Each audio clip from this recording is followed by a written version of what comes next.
আওয়ামী লীগ 15 বছর ক্ষমতায় ছিল, করে নাই কেন? তার মানে তো তাদের বদ মতলব ছিল। আমরা অতীতে দেখেছি আওয়ামী লীগ জামাতকে সাথে নিয়ে 1986 এর ইলেকশনে গেছে, 1988 এ সংসদে একসাথে পদত্যাগ করেছে। আওয়ামী লীগের নিষিদ্ধ করার দাবি ছিল, আওয়ামী লীগ 15 বছর ক্ষমতায় ছিল, করে নাই কেন? তার মানে তো তাদের বদ মতলব ছিল।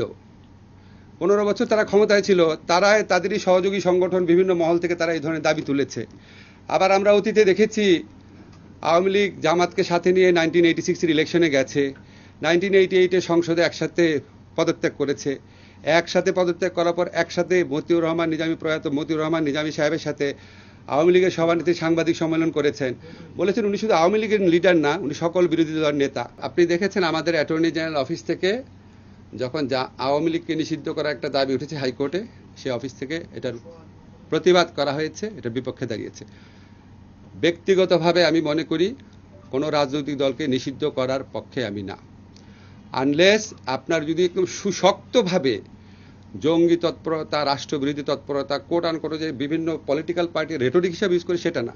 সত্যিকার অর্থে সেরকম থাকলে Redmi 13 স্টাইল বানাই দুনিয়া কাঁপায়।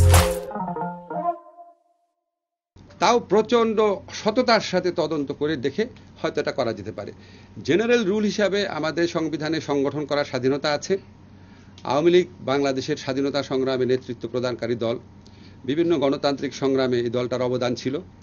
গত 15 বছর তারা যা করেছে সেটা তাদের ঐতিহ্যের সাথে যায় না, সেটা মুক্তিযুদ্ধের চেতনার সাথে যায় না। তারা বাংলাদেশের ইতিহাসে বর্বরতম এক ফ্যাসিবাদ কায়েম করেছিল। এই কর্মকাণ্ডের জন্য ব্যক্তিগত দায় থাকতে পারে, লিডারদের সামষ্টিক দায় থাকতে পারে, বা দল হিসাবে ব্যক্তিগতভাবে আমি বলছি, দল হিসাবে আওয়ামী লীগ নিষিদ্ধ করা দল হিসাবে মনে হয় না সমীচীন হবে।